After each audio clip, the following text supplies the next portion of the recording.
Welcome to the podcast. We talk about all the things that are hidden in the shadows. This is Isaac. This is Megan. And we know we've been away a little bit. You know, I always wonder if people think, like, when we disappear for a while, oh no, something's got them.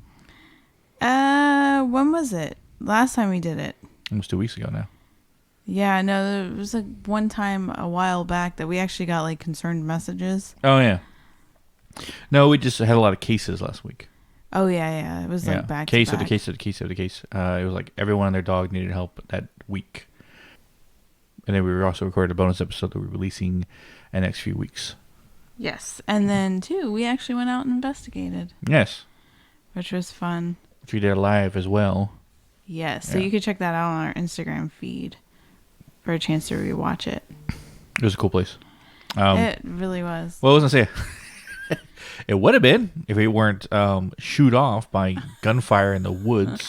Yeah, that was pretty intense. And anybody that tuned into the live or has rewatched the live, so one interesting thing about that spot that I didn't know is at the end of that big long trail opens up into this huge river. Did you know that? Yes. I didn't know that. Yeah. I'm just hoping it's a river and not a friggin' swamp. No, it's a river because if you go down that spot about, I don't know, 200 yards, that's where all the houses are. Oh. So it's basically on the coast of a river. Okay, gotcha. Which would make sense. Yeah. With everything around. But then we had a semi-productive night at old spot we've gone to a couple of times. Old Patsy's Pond. Yeah, that was pretty cool. That was a whim thing, too. We were just traveling back. We were going to go back to the park over here, but I don't know. We just decided to just pull in there. It was right on the way, so. Yeah. But that's what we were doing. Yep, that's what we were doing. So this episode, it's going. I know. Well, I'll probably say it again in the middle of the episode, but I know, we've already asked, but we know everything we've talked about in previous episodes, my abilities, your abilities, all the stuff we come in contact with, has probably taken you down a rabbit hole that you never thought you would go down. But we're going to ask you to follow us down a little bit further. And I'm not talking about what we're about to talk about. What we're about to talk about, because this episode's all about the Collin's Elite. That's not what I'm asking you to follow me down. Granted, it's going to be fucking weird, but nothing you haven't heard before when it comes to, like, I don't know, alien conspiracies and religious figures and stuff like that. What I tell you towards the end of the episode is what I'm going to repeat this again about following me down the rabbit hole. But we'll get there when we get there. That sounds like a really good, I think there's a podcast that's Down the Rabbit Hole. No. Isn't it Down the Rabbit Hole? Belief Hole. No, there's one called Down the Rabbit Hole. For that specific. That might be Alice in Wonderland themed. No, it's not. It's paranormal. You crazy? I would. Yeah. But that's a cool, like, follow me down the rabbit hole. That would be even cool for a t-shirt. I think it's already been taken by Alice in Wonderland stuff. I'm late for a very important date. Yeah. Interesting. Anyways, go ahead. Yeah. So, the premise of Collin's Elite was something that was stumbled upon, not intentionally looked for. So, let me explain. There's a book written by a Nick Redfin called Final Events, right? And his whole premise of writing the book in the first place was based on a guy named Ray Beach, or Botch. He was a pastor in the late 50s or 60s. 70s, 80s. I think the 80s. Yeah, 70s, 80s. Nick wrote this book in the 2000s. I don't remember the exact dates, but I know it's like late 80s. And the whole reason why because the whole interview was with the preacher, Ray Beach, and Ray Beach, and the whole reason why he wanted to do it because of the story that Ray was telling him about, because Ray was, of course, a pastor and stuff like that, but he started some, what's I'm looking for? Foundations that were scientific and looking at alien activities. So he was approached by two physicists who were also devout Christians. right? It kind of plays into what they learned. But what they were trying to explain to Ray is that they have been studying grays. And what they have come to find out was studying aliens, grays specifically. I know there's like 20 or however how many more alien races out there. But these are specifically the grays that they were studying. They come to find out that the grays want the demise of humanity. They hate us. They hate us with a passion. But what they were trying to do, along with some other governments, including the DOD, CIA, FBI, NSA, every three-letter alphabet government thing together, was to study them. But the military side of the Collins elite, before he even knew what the Collins elite was, the military side of this study was they wanted to see if they can use these entities to teach them how to weaponize their abilities. So essentially, there's an apex predator out there who wants our demise that we can't really fight against, and they actually want to try to control this power. Psychic warfare. What were they doing in the 60s and 70s? Of course, it's just psychic spies and stuff like that. Their intentional idea was to kill someone, assassinate them, without even being in the room. Basically, remote viewing, you go to a location, you cause an aneurysm or heart attack, you strangle them, whatever. No one can figure out why that person died. Of course, there's no evidence left behind. Perfect assassination. And no one's ever the wiser. The dog barking in the background. The dog I never heard before. I don't know. Like our neighbors don't have a dog that sounds like that. That's weird. Anyway. What was I saying? Oh, yeah, so the assassination. And the thing is, though, the physicists came with proof. The scientists. They showed him images of 3 people who were murdered in this way by testing this. Unbeknownst to them, their psychic spies who were supposedly the ones doing this weren't actually doing this. The Greys were using it. Now, the reason why they tie the Greys and the demons together is because of Aleister Crowley. Aleister Crowley, in 1918, opened a portal, right? Mm-hmm. Supposedly opened the portal to the other side, and this entity came forward named Lamb. Ew, that just sounds weird. I know. I think he had another name, but it came forward through the portal, and his name was Lamb. The way that Aleister Crowley described this entity was looking like a gray. Now Aleister Crowley, of course, was trying to make contact with demons, make deals with them, using the magic in the way that Solomon did with his Psalmatic magic. So Aleister Crowley kind of followed it.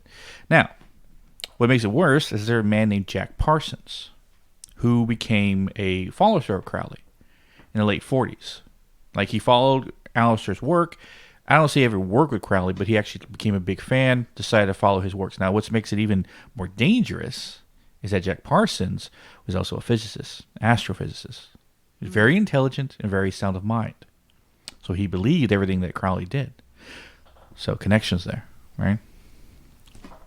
But what happened is after Jack Parsons decided to do that experiment and open up another portal, even bigger this time, right after he did that is when we noticed the Roswell accident and the lights across Mount Shasta.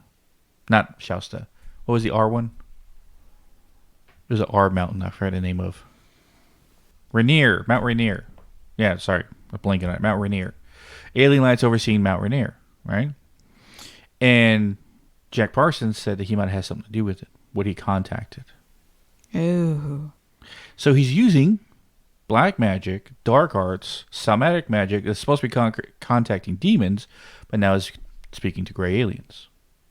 So, the DOD and the stuff like that were very interested in this because, I don't know if you knew this or not, but our government actually has ties with the Catholic Church, specifically the Pope.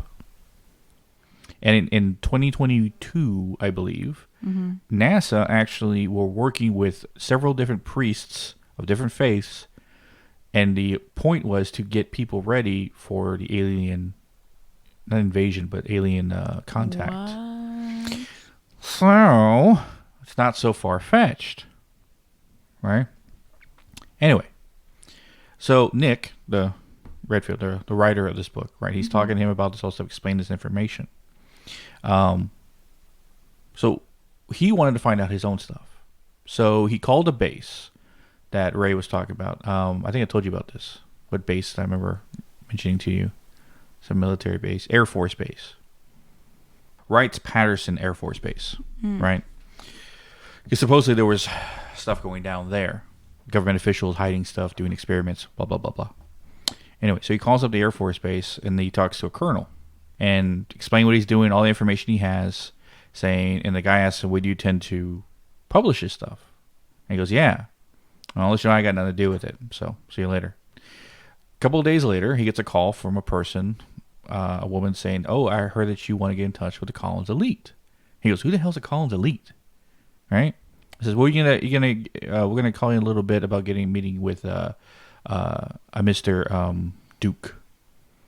And he ends up traveling to Arizona to meet with this guy. And something that was interesting that I remember listening to other podcasts when they talked about this, but there's a correlation with government officials or priests or anyone that wants to talk about something that they don't want other people to hear. They always go to Mexican restaurants. What? Yeah. Every single time, it's always a Mexican restaurant. So if we ever get a call from a person who wants to meet us at a Mexican restaurant, we're guaranteed to be told information that no one else is supposed to hear. Uh-oh. What? You know why? Why? It's, you can get drinks, right? Mm-hmm. You can get good food. It's a lot of people, and it's very loud. So if you want to talk about something without other people eavesdropping on. You know what's crazy about that? Yeah. Is people here, right, people listening that's like listen to us like multiple people different here, not physically here. Yeah. Yeah. No, but people have listened to like pretty much our whole catalog or majority of our catalog of episodes. That one dream I had, remember where we were meeting these guys, almost like Men in Black type people, but they weren't like as like scary looking as Men in Black. They just look like government officials essentially. But we met them at a Chinese restaurant. Like it was downtown and like I don't know where, just it was a downtown Chinese restaurant, and we sat down, and then that's where they pulled out the manila folder. I just find that interesting that you mentioned that like you said Mexican restaurant, but if someone calls for Chinese restaurant, but it can essentially be a restaurant that's loud, has a lot of people talking at one time. So that would make sense even. Sound won't carry. Yeah. Right. It would make sense even for a Chinese restaurant. Yeah, and it's a public place. So, but anyway, so he meets with Mr. Duke. Mr. Duke is supposedly the last surviving. He's a guy in his 80s, the last surviving member of Collins Elite, right? And he basically explains to him why they did it in the first place. Well, Collins Elite was created. It's because of Jack Parsons. Because of what he found out. Because the DOD then became concerned, and I guess it was a CIA or FBI, I forget who actually created Project Blue Book. But they weren't getting anywhere. So then they turned to other parts of the government to see what they can do. And luckily at the time, Collins Elite was starting being born. The whole reason it was started in the first place is because of what Jack Parsons did. Opening a portal, allowing these alien things to come through that supposedly were evil. Because Jack Parsons, the whole reason he did in the first place, because he wanted to contact no lower level demons. He wanted to talk to the devil. He wanted. Golly. Yeah, he wanted the boss, right? He was in charge. That's what he wanted Just to talk like to. walk into like a mafioso, like freaking meeting. Let me talk to your boss. Yeah, right away. Essentially, that's what he wanted, right? Damn. But that's the whole reason they created it in the first place. Because the whole concept is that these. What are you laughing at? Because I just thought, damn, you wanted to talk to the boss, but you can't even get to the boss at Walmart.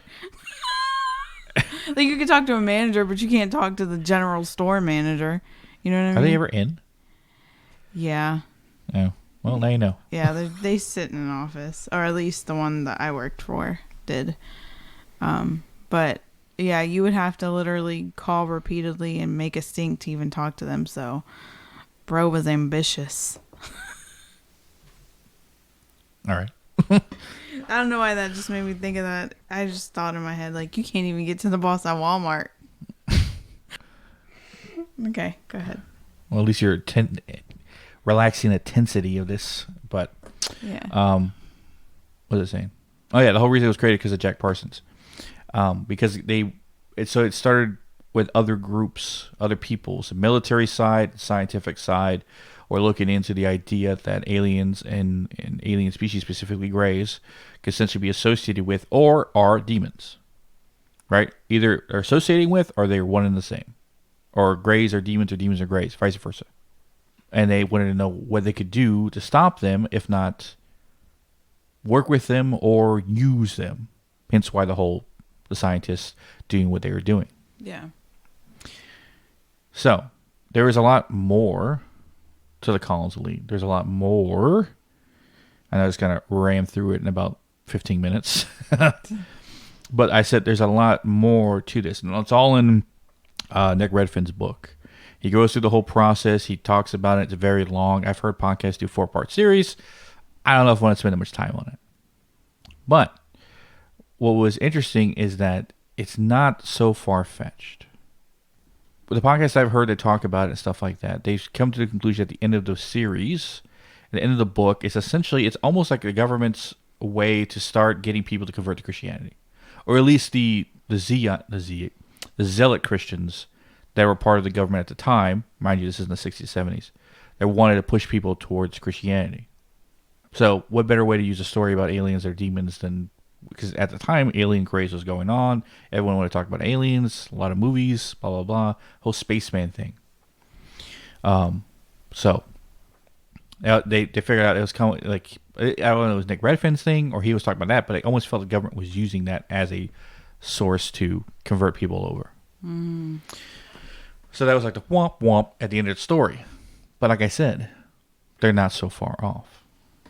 Now, our one alien encounter that me and you have had, right? Mm-hmm. We contacted something that said it was interdimensional.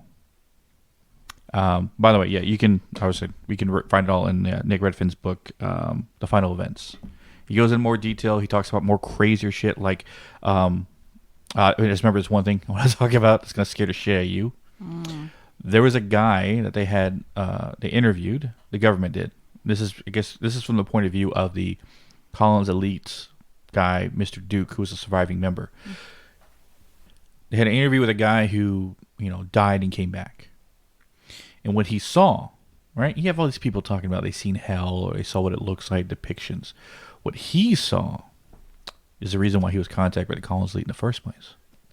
What he saw was a place, all these people in a big old giant open field, like a rocky mountain. It was like almost like a red sky, almost like volcanic, how people describe hell. And all these people were screaming and yelling, like in pain and stuff like that. And all of a sudden, this spaceship saucer flies above them, shoots out a beam, and sucks their souls out of their vessels that are in hell. Starts sucking their souls up, and the vessels just stand there like, lobotomized, essentially. And they usher the vessels into a new place, and the ship then flies away. Dang. Yeah. So this is what he saw. And then again, he came back, saw that thing, he was telling a story. Collins Elite found him. But like I said, they're not so far off. And I say this because our one alien experience we had at the park. And the whole reason why we wanted to, we know we've talked about this story numerous times, right? We use the ESSIS method in the spirit box. We speak to something that says it's interdimensional. We ask, do you know who I am? Speaking to me. He said, yes, Ashwakana Tanka. So they knew my name. I asked, what is your purpose? To watch, to observe. That's a statement a lot of been thinking about. Because they repeated themselves twice if you're thinking about it. Watch and observe is the same thing. Then again, it's not. Mm-mm. To watch is simply to look. Like people watch. Yeah. To observe is to study. And to make note. Yes. Then it said something about the source. Pray to the source. Mm-hmm. But it wasn't like they were telling me to do that. It was almost like saying, pray to the source. At least that's how Mike, or who was part of the team at the time, said it. Now, it could have been saying, pray to the source, right? Like telling me to do that. Mm-hmm. Who knows? Mike's inflection was kind of sounding like there was like a something you say after talking about the source. those who would believe in it, right? Now, the whole reason I even decided to try to contact alien entities were two specific reasons.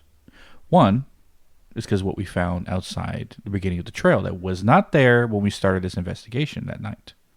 We found 4 burn marks, spheric burn marks in the ground, a strange pattern.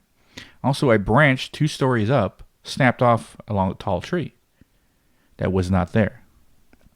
So, that also combined with, again, this is where the part that I say, I know we've talked about a lot of crazy things on this podcast. We've talked about a lot of strange things.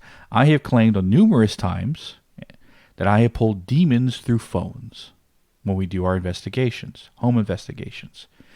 You have said that you remote view and astral project and body bag entities from a location, bring it back, drop it into the prison cell that I built in your mind forest, that then I take from your mind forest and imprison it in a ring. Not just any ring, a King Solomon replica ring that is a prison for, at count right now, top 98 demons in my ring. All is said, right? And everyone listening, going, what the fuck is he talking about? Shadow Walk episodes 1 through 6. Listen to our last episode, Spiritual Awakening. Megan's Abilities episode as well. Yeah, we will catch up. Pause now, go listen, then come back. Anyway. But everyone who's been listening to us and been listening to us since the beginning and have followed us all the way through, right? And I know there's a lot of listeners, I can think of their names right now, who've been listening that long, and everything we've said, everything we've told them, hasn't deterred them. And actually has made them want to know more. Well, here's something else. Like I said, I know I've taken you down the rabbit hole lots with everything we talked about in the past, but I ask you to follow me down just a little bit more. When we were there that first night at Northeast Creek Park, in the crossroads, I pulled from the center of the crossroads. It was a deep amount. It was deep down in the earth, and it was very evil. I could feel it. It was charging my right hand. I reached down and I pull out a cylinder. Well, at least that was the shape of the energy. Silver cylinder reminded me of a cryo chamber. I was like, that doesn't make any sense. Anyway, I put it in the ring. And I got distracted because that's when Mike found the witch's brooms hanging in the trees. So I didn't get a chance to go into the ring to see what it was. After the night was done, investigation was done, I go into the ring and I find the cylinder just sitting there waiting for me. I'm like, well, this makes sense. Because what happened previously, I was thinking, but previous time we were there, I pulled a giant metal ball from the center of the field. I cut it open using my tendrils, and inside was like a shadow negative entity of a Native American spirit. Like it was a shadow version of it. Of course, it was evil. Anyway. And so I cut this cylinder open. And what I find inside is an alien.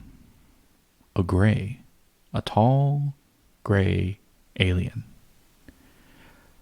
That was extremely angry that now he was imprisoned in another world. I quickly dispatched him, and the only statement I ever got from him when I asked him a question was, I asked him, you're not from this world. I basically said, you're not from this world. Where are you? And he said, nothing in here is from this world. But he didn't say it through his mouth, because his mouth didn't move. He said it almost like he was telepathically telling me, but not in the sense that he was transferring his thoughts to mine. It was almost like his inner thoughts were loud enough for me to hear. Like he had a speaker system in his head, essentially. But that's the last thing he ever said to me. Nothing in this place, in my ring, essentially, is from this world. So, a alien entity that is evil, obviously because it charged my right hand. I pulled it from the earth that was imprisoned. And the reason why it was imprisoned in the first place, who knows, right? But there have been told stories of ancient medicine men, Native Americans, who would imprison dark entities and bury them in the ground. There's been stories of this that happened a long time. The Navajo is one specifically known for it. A few other tribes, and a few other tribes are known for it as well. So I guess the Algonquin and Iroquois around this area might have done that as well, because there's a lot of dark energy buried in that place. And we've come to find out that North Creek Park is essentially a spiritual plane for Native Americans. At least that's how they essentially made it, which makes sense of why they would imprison so much dark entities there, especially something like this. So, who the hell knows when this happened? But he was in a metal cylinder, looked like a cryo chamber, but not on our physical plane of existence, in a metaphysical place. That now sits in my ring. So, along with all the demons that I have, now I have a freaking alien. Like I said, I've taken you down a deep rabbit hole, and you're coming down even further. So whether you believe me or not in it, I don't care, right? I've gone past caring whether people believe in my ability whatsoever. But I'm just establishing the fact that now that I learned at the Collins Elite, now that I know that government officials, even religious officials, associate gray aliens with demons. Now, at the time, I thought, well, that's kind of stupid. But after what I took, not so much. But you had a good theory on what the association with, or essentially what gray aliens are.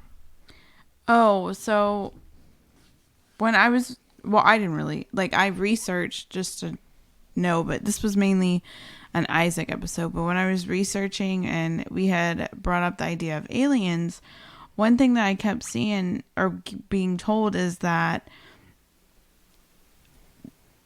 they're essentially, I'm trying to figure out how to say this to make sense, and paint more of what I'm seeing in my head. But basically that they are just another vessel, like another species, essentially. And essentially when we die, right, or at least how they paint it, we're no longer, when we go wherever we go, heaven, we are energy, Sorry, I keep saying, my brain. But essentially they're the same thing. I'm guessing if you believe in past life and like going and reincarnation and stuff like that, that essentially could you reincarnate with an alien vessel? That's what Dolores Cannon said, right? Yeah. Dolores Cannon basically said in her couple of books, even Michael Newton backed it up as well, that our souls, the essence of what we are, isn't based in humanity. It's based in the existence of the third dimensional plane, which is everything in this galaxy, in this known universe.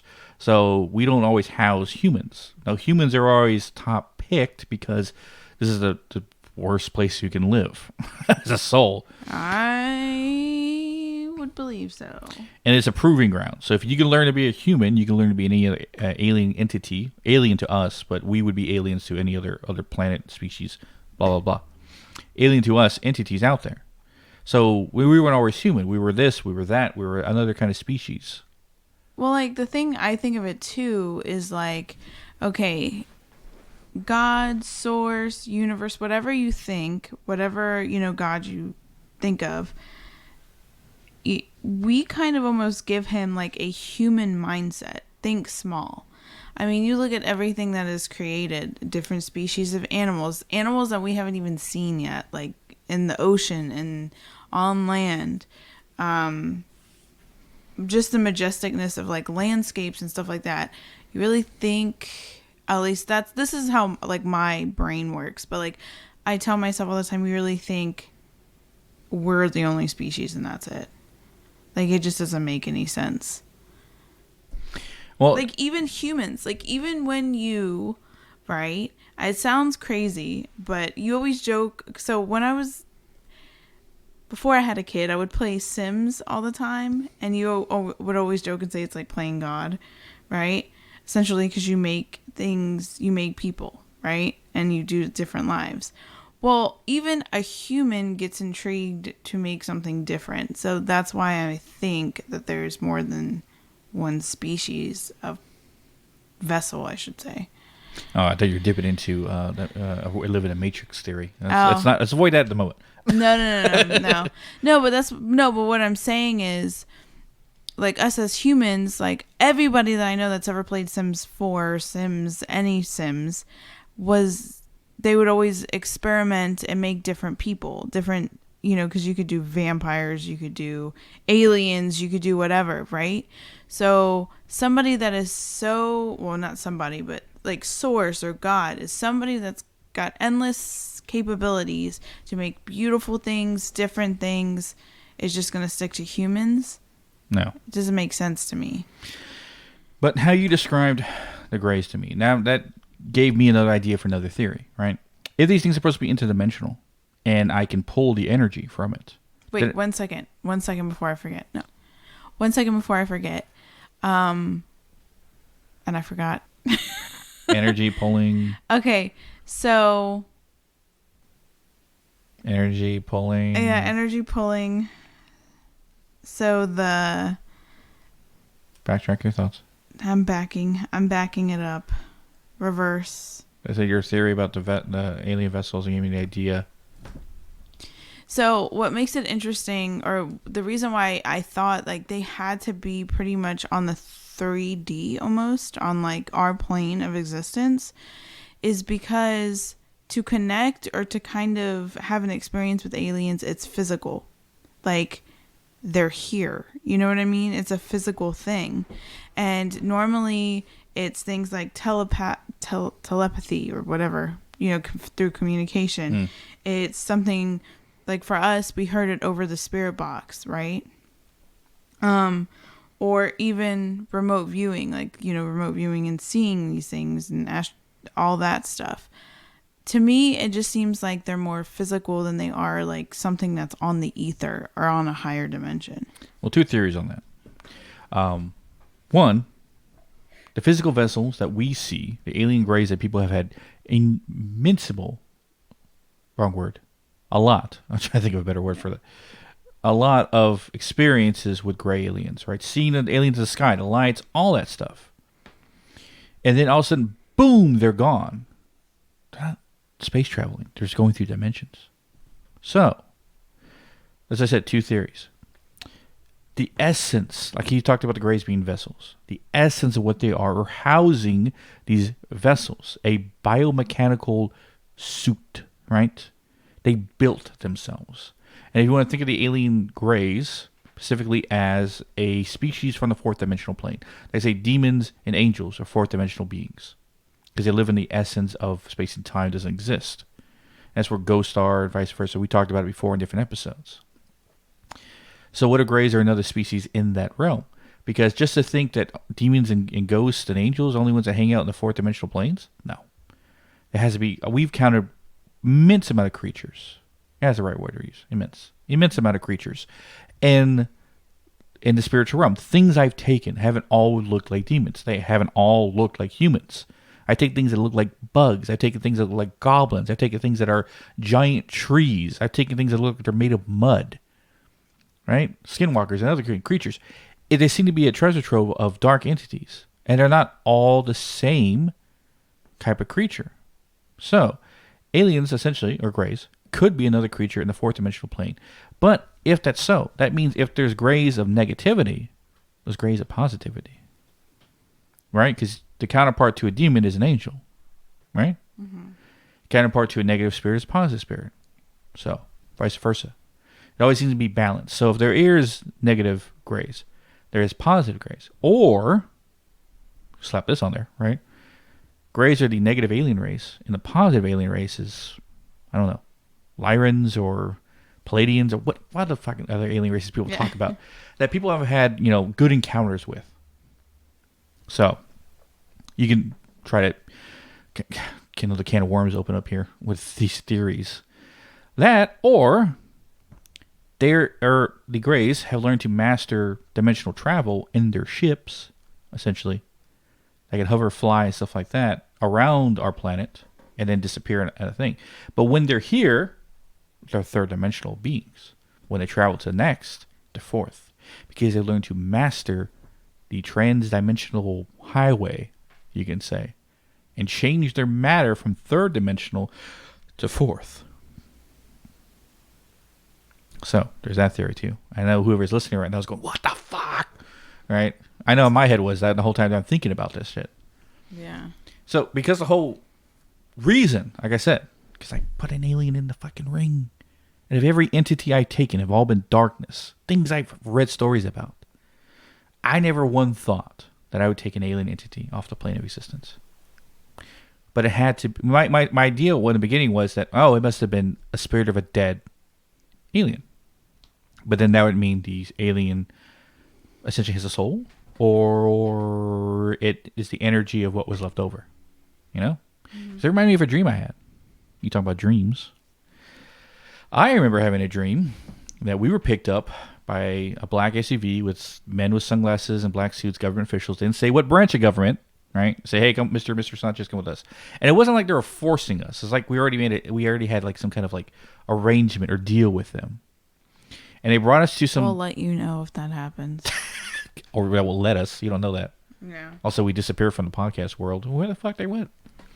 I think maybe one or two people think that every time we. Yeah.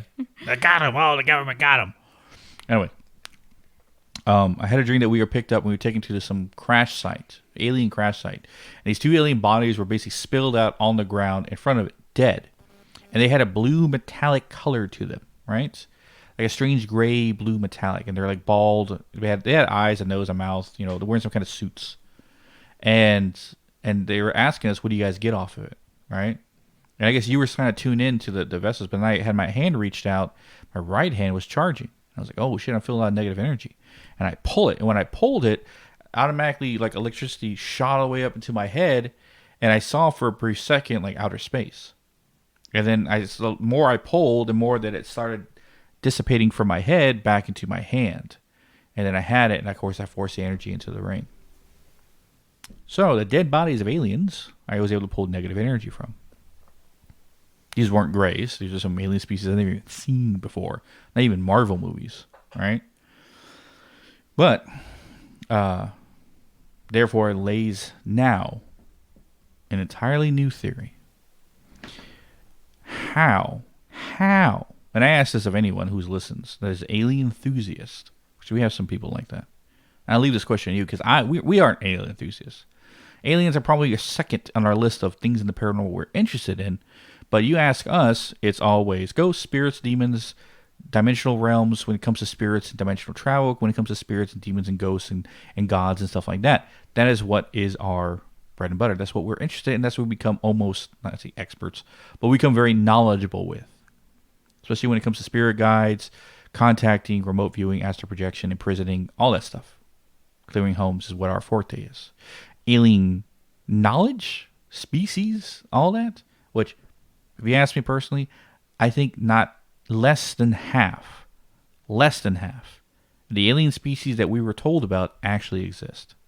And I think a lot of it, if you want to talk about government conspiracies, a lot of it was made by the governments to make all the alien enthusiasts look like kooks. Right? What better way to disgrace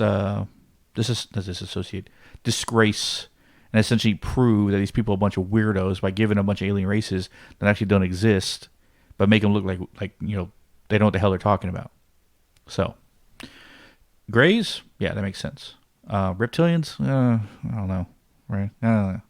The other ones, maybe, but we know for sure grays. So, but yeah, I asked this of any alien enthusiast that has denied the idea of the combination between demons and aliens, or the association with, or at least one is the other. Look into the Collins Elite, for one, but also answer the question, how the hell, and your easy answer is, well, you can't do what you do, right? But how the hell did I imprison an alien into the ring? How did I pull the energy of something like that? I grabbed it. I felt it in my hand. It was negative energy. Like I said, I've brought you down the rabbit hole pretty far. Now you gotta come with me just a little bit more. But that's in my mouth. Sorry. Bro, did you just like fire off something that was in your mouth? It was a kernel or something. Oh, yeah. Anyway, I don't know. I think we could keep complete theorizing about aliens. Do you do that in public places? Yeah. I'm I'm outside 90% of the day. like, could you imagine sitting at like the DMV and then just like I want to do it like that. Like, there's a someone gets hit in the back of the head with looking around. a piece of food. Oh, there was a fly. Sorry. Just like that one time where you farted and blamed it on your phone. You here to bring that up right now? Yeah. Okay, go ahead. I know the episode's heavy. Uh-huh. You're trying to lighten it. Yeah.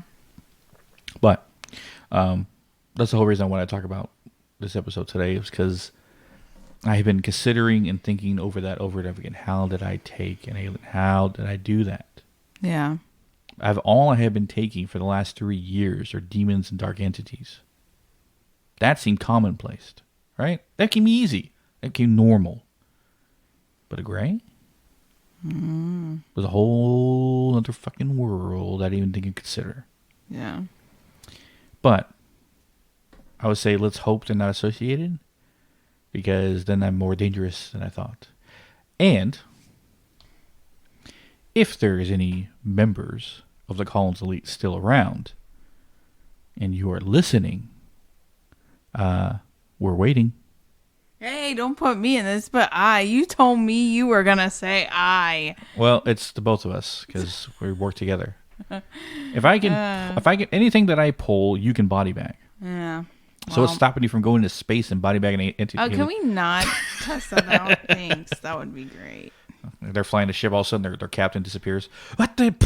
The alien crash somewhere in America. Weird. Yeah. Anyway, I think that wraps us up here. Yes. Now, next week. It's all you. Yes. Well, this is the episode you wanted to do. Yeah. That's how I didn't want to do it. It's just you're excited about it. Yeah. So what actually sparked this episode, or the next episode, was we were doing a bunch of stuff with Total Conundrum, and they were going to the Roth House. And definitely check out the Total Conundrum podcast. We did a swap episode with them. And then they have more stuff with us. And Isaac actually pulled on their live investigation. It wasn't a lot there. Yeah, it was like when I'll tell you what I took. Here's a haunted update for everybody. Right, just slap this at the back of the episode. So the whole reason I think there's supposed to be an episode with you. We tell them what you found. Mm-hmm. Yeah, when I remote viewed what I saw. Yeah. Well, essentially, from investigations that we watched, there's supposed to be a demon in the basement and a hag and a dark entity, along with some other collection of other spirits. But I end up pulling demon from upstairs, a dark human entity in the basement, and then a hag in somewhere in another room. Yeah. And then they told us, hey, after that you guys did that, the investigation was kind of dead. Like, it was peaceful. I was like, well, maybe the spirits there are enjoying some time off from being tormented by what I took. Yeah. But, the house is known for seances and stuff like that. And to get the full, backstory of the Roth House, make sure to go to Total Conundrum, because she really, details everything. And it's a good podcast to listen to anyways. But that got me digging into seances. And everything that goes on with seances, opening portals, doors, all of that. That was a real bee's knees back in the old timey days. Yeah, so we're going to dive into that, because it was even rumored that there were seances that took place in the White House. Everyone did it back then, apparently. Yeah, so... If it was a TikTok trend, it would have been. Yeah. But we're going to talk about also, because that also ties into, opening portals and things like that, so... Because obviously certain seances used Ouija boards, and I didn't even know this, but apparently people would use dolls to communicate during seances. And so it makes you really think how many freaking haunted dolls there is from seances. Probably a lot. Yeah. So we're going to dive into that and see if we can kind of break apart how that works and all of that. So we're not testing it. No, we're not creating haunted objects. I already have one. Yeah. If you even consider it one. Anyway, but look for listening to that and all and more in next couple of, hopefully not next weeks, next couple of days. Yeah. Yeah. Hopefully it's sooner than later. So. As always, you can catch our socials at Hidden the Shadows Podcast on Instagram, Hidden the Shaw 6 on X, Hidden the Shadows Podcast 2 on TikTok. Our links to all our social media and always list to us at hiddentheshadowspodcast.com. Also, we have a paranormal page, Hidden the Shadows Paranormal, on Instagram as well. I think we also have a Hidden the Shadows Podcast page on Facebook if you guys want to follow that there. I don't know who uses Facebook anymore. There's a lot of people don't judge just because you had bad relationship with Facebook. There's no reason to use it anymore. That is true. I don't really even like. The only reason why I have my personal Facebook is to keep the Hidden in the Shadows page open. Because apparently now you have to have a personal page to have a business page. Yeah. So, But if you are still dealing with anything paranormal in your home, or what your mind for is cleared, or want to ask us paranormal things, feel free to message us. No case too small, no case too big for us to handle. As you just heard, there's nothing so far that I seem to be unable to take in this world. Anyway, you give me the look. But as always, we'll catch your weirdos in the next one. yes.